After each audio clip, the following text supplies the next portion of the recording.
हिंदू संस्कृति विश्व की सबसे प्राचीन तथा समृद्ध संस्कृति है। अन्य संस्कृतियां तो समय की धारा के साथ साथ बह गईं, जैसे मिस्र की संस्कृति, असीरिया की संस्कृति, बेबीलोनिया और यूनानी आदि। इन संस्कृतियों का जिक्र इतिहास में बाकी रह गया है, लेकिन भारतीय संस्कृति आदिकाल से वेदों की प्रामाणिकता के साथ अमर और अजर बनी हुई है। Hello everyone, welcome to my channel. आज की वीडियो में बात करने वाले हैं कि हिंदू संस्कृति इतनी अनूठी क्यों है, इनकी क्या विशेषताएं हैं, अन्य संस्कृतियों से इतनी अलग क्यों है। हिंदी संस्कृति की सबसे बड़ी खूबी ये है कि ये अपने लोगों को अपने हिसाब से चुनने की आज़ादी देती है, अपने आप को पूजने की आज़ादी देती है। दूसरी तमाम संस्कृतियों ने वहाँ के लोगों को ऐसी आज़ादी नहीं दी थी। शायद यही वजह है कि हिंदू संस्कृति को स्पिरिचुअल मार्ग के लिए सर्वोत्तम माना जाता है। यहाँ लोग नेचुरल रूप से सांसारिक सुख के परे जाकर अंदरूनी आनंद की ओर देखने लगे। यही वजह है कि इस संस्कृति में इतनी शक्तिशाली स्पिरिचुअल क्रियाएं विकसित हुई। चलिए अब इसके आध्यात्मिक पहलू पर नजर डालते हैं। स्पिरिचुअल प्रक्रियाएं किसी भी संस्कृति में आकार ले सकती हैं, लेकिन इसके लिए जरूरी है उनकी बेसिक नीड पूरी हो, जैसे रहने, खाने, पहनने की चिंताएं दूर हों और उनके पास थोड़ी बहुत भोग विलास की वस्तुएं भी हों। फिर चिंता नहीं रहती। और जब इन सभी चीज़ों का इस्तेमाल हो जाता है और फिर भी वो अंदरूनी संतुष्टि महसूस नहीं करते, और यही वक्त होता है कि वह अंदर कुछ खोजना शुरू करते हैं। इसी खोज के लिए ऐसी सामाजिक तथा सांस्कृतिक स्थिति की नीड होती है जो लंबे समय से हिंदू और भारतीय संस्कृति में मौजूद रही थी। दूसरी सभी संस्कृतियों ने ज़्यादातर झगड़े, युद्ध, दूसरों पर विजय हासिल करने की कोशिशों में टाइम बिताया। इसकी वजह से वहाँ कोई स्थायी सामाजिक प्रणाली नहीं बन पाई, लेकिन भारतीय संस्कृति में एक स्थायी सामाजिक तथा सांस्कृतिक स्थितियों का लंबा युग रहा था। यहाँ लोग स्वाभाविक रूप से सांसारिक सुख के परे जाकर देखने लगे। इसके अलावा ये अकेली ऐसी संस्कृति है जहाँ सांस लेने, बैठने और खड़े होने जैसी सामान्य बातों को भी एक तरह की क्रियाओं में विकसित किया गया, और साथ ही साथ इंसान अपनी परम प्रकृति तक कैसे पहुँचे, इस बात को बड़े पैमाने पर खोजा गया। लेकिन दुर्भाग्य की बात यह है कि इसमें हम काफ़ी कुछ खो चुके हैं। वास्तव में हम उसे सुरक्षित नहीं रख पाए।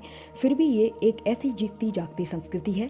आज भी इसमें बहुत सारे पहलू जीवित हैं जो हजारों सालों से चले आ रहे हैं। हिंदू एक भौगोलिक पहचान है जो कि सिंधु नदी की जमीन या फिर सिंधु घाटी की सभ्यता से पैदा हुआ है। और अब बात करते हैं कि मार्क ट्वेन, जो कि अमेरिकी के प्रसिद्ध लेखक हैं, उन्होंने भारतीय संस्कृति के रहस्यवाद को कितने साधारण तरीके से हमारे सामने रखा था, समझते हैं। वो इसे जानने के लिए भारत आए और उनके पास एक अच्छा गाइड था जो उनको सही जगह पर ले गया। उन्होंने 3.5 महीनों तक वक्त भारत में गुजारा। जब वो वापस हो रहे थे तब उन्होंने कहा था, किसी इंसान या किसी देवता के द्वारा जो कुछ भी किया जा सकता है या कभी भी किया जाएगा, वह भारत की भूमि पर किया जा चुका है। मार्क ट्वेन का ये कथन इस बात का प्रभाव दिखाता है जो भारत का उनके ऊपर पड़ा था। मानवीय चेतना के बारे में जितना कुछ इस भूमि में किया जा चुका है, वह इस धरती पर कहीं और देखने को नहीं मिलेगा। ये एकमात्र ऐसी संस्कृति है जिनका कोई धर्म नहीं है, लेकिन अब बात करें तो अलग अलग धर्मों ने अपनी जगह बना ली है। इसकी वजह बाहरी हो सकती है। एक संस्कृति के तौर पर यहाँ कोई धर्म नहीं था। हमारा यहाँ सनातन धर्म की बात होती है, जिसका मतलब होता है सार्वभौमिक धर्म। इसके अलावा ऐसी कोई संस्कृति नहीं जिसने इतनी आज़ादी दी हो। बाकी संस्कृतियों का जोर इस बात पे था कि लोगों को किसी न किसी में श्रद्धा रखनी होगी जो उस संस्कृति में प्रभावशाली हो। यदि आप ऐसा नहीं करेंगे तो आपको उस सभ्यता का शत्रु मान लिया जाता है। इस गुनाह के लिए सूली पर चढ़ा दिया जाता था या आपको जला दिया जाता था। लेकिन हमारे यहाँ कभी भी इस तरह के उत्पीड़न की परंपरा नहीं रही। इसका एग्जाम्पल घर में ही देख सकते हैं। हमारे पापा किसी देवता को पूजते हैं, मम्मी किसी और को पूजती हैं, बच्चे किसी और को। इसमें कोई भी समस्या नहीं है किसी को। हर कोई अपने हिसाब से चलता है, यानी कि हर कोई अपने मुक्ति के लिए कोशिश करता है। ऐसी अनूठी है हमारी भारतीय संस्कृति। और अब शॉर्ट में इसके सांसारिक पहलुओं पर नजर डालते हैं, कैसे आज भी इतनी जीवंत बनी है ये संस्कृति। नंबर 1 है प्राचीनता। भारतीय संस्कृति अन्य संस्कृतियों की तुलना में वेदों की प्रामाणिकता के साथ आज भी भव्यता और विशालता को दिखाती है।